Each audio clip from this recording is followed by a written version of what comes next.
I have the Legendary Thunder here. Awesome truck for the money, and I just found one more thing that I thought was awesome. And that is, I had no idea how to change the pinion gear on here. I figured I'd just start removing some parts and see what happens. Alright, all you have to do, and this is so nice, this is one of the easier cars I have that are four-wheel drive to change pinions. Remove this screw here, which I already removed. Once you pull both of those out, bam, there you go. If you look here, you'll see, you get a good angle here. All right, you'll see you have the grub screw for the pinion. So you're obviously just gonna want to unscrew that to remove the pinion. Take note of how it's lined up with the spur gear. But to slide the motor, there's just two screws and there's slots.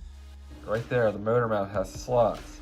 So as simple as that, you can just unscrew it, slide it out or in. It has a 17 tooth pinion stock is my understanding. Looks like it might be able to go a little smaller than 17, but I'm going the other way. My understanding is the biggest it can take is 27 tooth.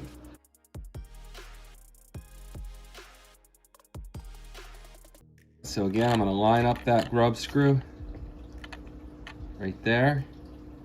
Put my Allen key in there, turn it to loosen it, and it should slide right out. So I just went ahead and couldn't get it with my finger, but gently pulled with a screwdriver, and it came right off. Now I'm gonna go ahead and loosen both of these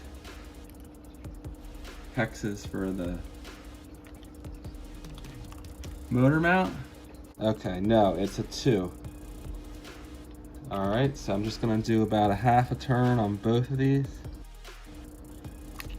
And now I'm just gently gonna see if I think there's some grit in here or something.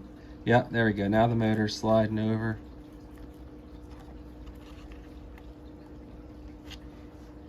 All right, it looks like we're hitting right here with the motor, so I think that's over as far as it can go.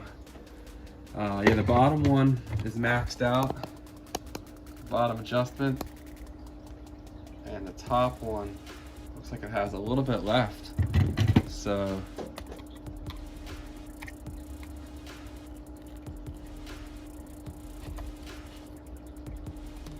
but that doesn't matter. It looks like that's gonna be it. Let me go grab my 27 tooth pinion gear. Okay, I have the motor shaft facing the side, so I'm gonna line the grub screw up with that and then just slide it right on. Look at that, like a glove, 27 tooth. And I'm not gonna be able to get the mesh just right on camera, so I'm gonna get this tightened up off camera and then I'll show you when it's done. What I would do is before you remove your stock pinion is just record it, move the gear and check the mesh, just to make sure when you're done it's basically the same as when you started. You can always use the loose leaf paper trick to get the mesh, but I just like to eyeball it myself, so I'll check in here in just a minute. And whenever I'm gonna replace a pinion, just want to put a little bit of blue Loctite on the threads. Then I'm gonna go ahead and get this started until it's just starting to poke through the side here. Probably need to back that out slightly. Okay, again, I have the flat part of the motor shaft pointed to the side. I'm gonna get this lined up just right here. You want it to align perfectly with the spur gear. And that looks pretty darn good. So now what I'm gonna do is go ahead and snug up this grub screw and make sure that it doesn't shift the position of the pinion as I do this. And I want to tighten it a little bit more, but that Loctite should keep it from backing out. There we go. There we go. 27 tooth pinion installed. I'm expecting about 15 miles an hour more on the top end. with the stock battery. On 3S, it's probably going to be a problem. These stock tires, from what I understand, my buddy over at 110 Scale RC Performance, he has the fastest Legendary Thunder on the internet and some great content, so go check his channel out. But what he's told me is these tires are really only good for low 50s, and then they balloon so much that you're not going to be able to, you know, control the car. So I'm going to probably swap these for something else. But be mindful of that. If you're putting this 27 tooth pinion in here, you either can band these with fishing line, check out the channel I just mentioned,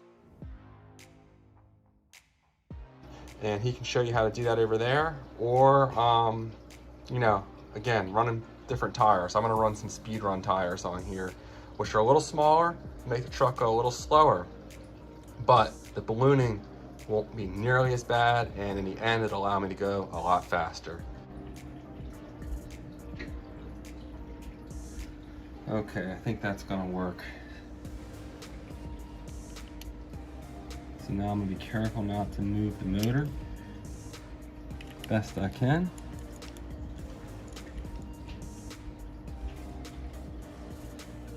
And then go ahead and tighten down.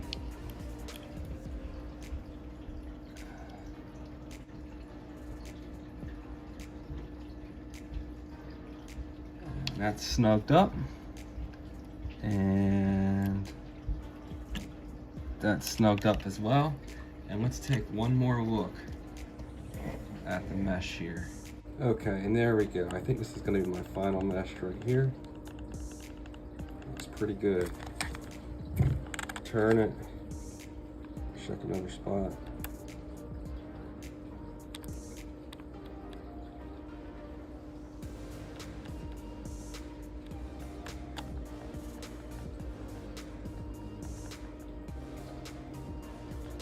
Yep, that's good. All right, all that's left to do is put the cover back on. Just line it up with the hole. Oh, that's not gonna fit. The pinion gear is too big. I don't really care. This is on-road gearing. You'd be a fool to run this off-road with this gearing. So I'm just gonna leave the cover off. I do that all the time with my Traxxas Bandit, and just running it on-road, that should not pose an issue. So there you go. That's how you put the bigger 27 tooth pinion gear in the Legendary Thunder. Stay tuned for speedrun videos, guys. Now just for fun, let's see what kind of wheel speed we're getting here. This is 2S on the stock battery.